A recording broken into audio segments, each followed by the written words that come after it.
Hello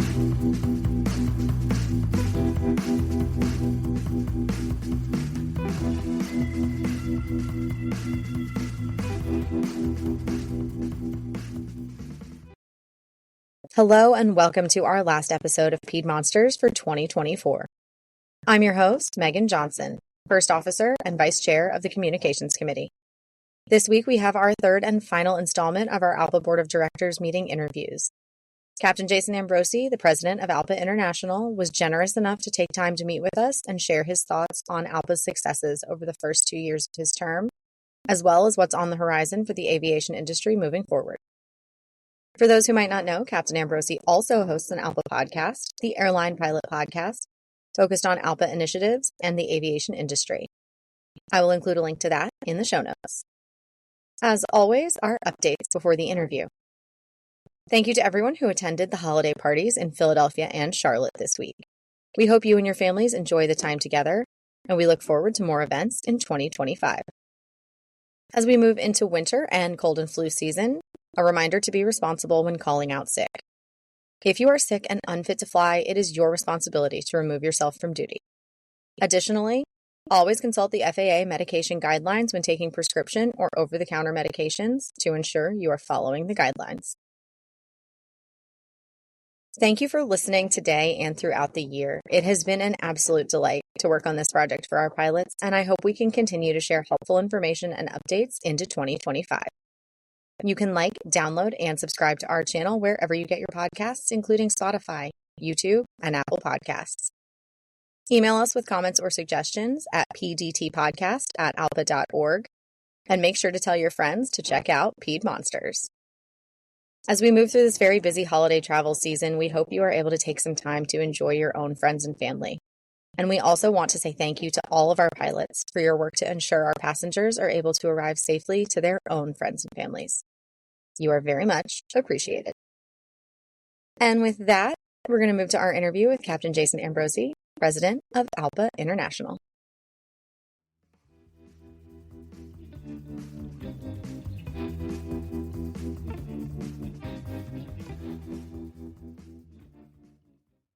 Hello, Pede Monsters, and welcome. We are coming at you from Chicago this week, the home of the 50th ALPA Board of Directors meeting, and we are absolutely honored today to be joined by ALPA President, Captain Jason Ambrosi. Well, honored to be here. Thank you. Thank you for finding the time. I know you have a very busy schedule this week, so if you could just quickly give a general introduction, a little background, and your path to becoming the ALPA President. Well, that could be a long story. So I did some back in the 90s, maybe before some of your listeners were alive, did my time at ASA, Atlantic Southeast Airlines, a regional for Delta at the time, flying turboprops, and got involved in ALPA work there through picketing. I did my first picket in my mid-20s or whatever it was. It was great to be part of an organization that was trying to get a contract. At the time, I think our pay was $15 an hour, flight hour, to carry airline passengers in a 30-passenger aircraft. So I was out there with my sandwich board picketing, getting yelled at by passengers, and then when you tell them what you actually got made, then they were like, oh, I didn't realize anybody made that much in this business. I thought you all had Cadillacs every month. And I was like, nope. So anyway, long story short, that was an entry into, hey, we have to work together to get anything that we do. The company was horrible as far as treating the pilots. So it motivated us to get more involved. So I did some comm work there, minor stuff. And then when I moved to Delta, I got involved as the last second officer rep in Atlanta. So I was the Council 44 second officer rep. And it was just a fact that I went to a local council meeting. Nobody was really interested in running. It was right after we had gotten a good contract, Contract 2000 for Delta, which we got in early 2001 signed. Was a great contract. Everybody was happy. You know, it was kind of that apathy period. Got involved as the second officer rep there. I ran unopposed, like some elections are nowadays. And next thing you know, 9/11 happened. So we found ourselves in a downward spiral. What do we do? Trying to protect pilots. Eventually furloughed 2003 from Delta and had a hiatus for a while working in a charter business.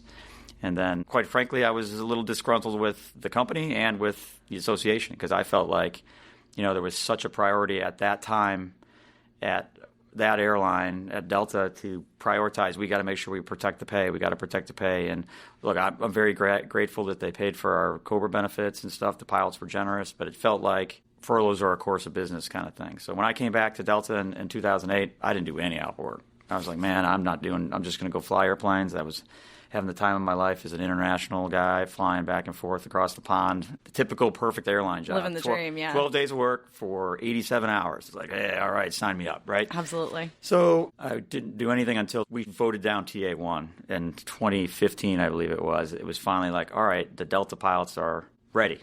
Right. Hey, we're going to start being a little more aggressive. And said, all right, I'm going to put my name out there and start volunteering. At that point, we had like 12 people run for rep in Atlanta because everybody wanted to be part of the group that is now going to go fix it. So didn't get elected there, but a couple people I knew did. And I just had a knee surgery, so I'm just kind of doing nothing. They said, why don't you go do some membership work? Started doing new hire briefings. And I did them for a little while, and then there was an election, and when the new administration came in, the current membership chair said, I don't want to do it anymore, I've done it long enough. So the new guy made me the membership chair, and I just did a lot of new hire briefings for a long period of time, got involved in some strategic planning stuff, kind of became the jack of all trades that would do whatever nobody else wanted to do. The EAs would be like, yeah, I don't want to do that here, give it to Jason. Oh, no. That kind of thing, which was fine. Hey, I get it. And then just from there, suddenly found myself running for MEC secretary. And then suddenly the next one, I got recruited to run for MEC chair. And then suddenly I find myself like a year and a half later and people going, all right, we need an option for ALPA president, and we think you're the option, so will you do it? And I went, okay, here we go again. Let's do it. And I'm sitting here with you today. Things escalated quickly. It did. It's not your traditional route, but look, I don't fancy myself as a real traditional person. I think fresh blood, getting new perspectives, setting up our great association for the next generation is important. So that was a long answer for what was a short period of time. Wonderful information. Thank you. And so to that point, you mentioned when you were first picketing, you had passengers who were annoyed at you, were yelling at you. I find that I've heard things within pilot groups sometimes that they feel like the union isn't necessarily doing as much as they think they should, or they don't know what the union's doing, or they're disgruntled at having to be part of a union. What would you say to those pilots who are not necessarily as supportive of ALPA as you would like to see? Well, look, we would love it if we had all great unionists, right? Because we could think of the power, what we could achieve together. But we get it. That's one of our challenges is communicating to the new generation, communicating to our pilots. You could send out, it doesn't matter whether it's MEC level, national level, we could send out 20 comms on a subject, and you find out real quick that you talk to a pilot and they had no idea. So it's like, well, we sent that out, well, I had no idea. I don't read those emails. It's like, all right, well, it's incumbent on our membership to actually be engaged. Absolutely. So information is there if they want it. Yeah. So listening to podcasts, that's a new thing that people are getting into. Email still polls really high at what everybody wants, but we send out a lot of emails and people still seem to not be getting the information. So we're updating the ALPA app to try to make it more user-friendly to get the documents there. Obviously there's several venues, but our goal is to make sure that our members absolutely get a significant return on investment for their dues dollars. And I believe, as well as I think most of the people at this board of directors meeting here believe they do. Absolutely. It's just making sure that message is out there and well received. Wonderful. So on that topic of what we're communicating to our members, for those who don't know, we are halfway through a 4-year presidential tenure.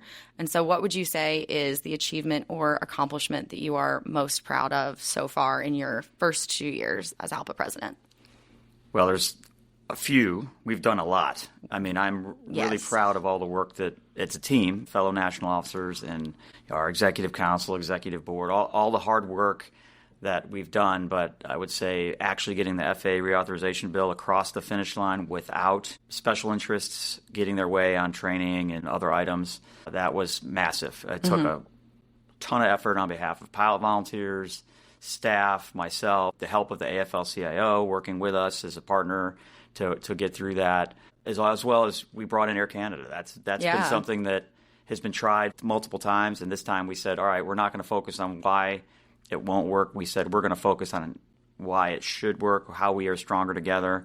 And we hit the ground running as soon as I got into office, and we welcomed them back at the first executive board in May. So that was quite a cool achievement. Absolutely.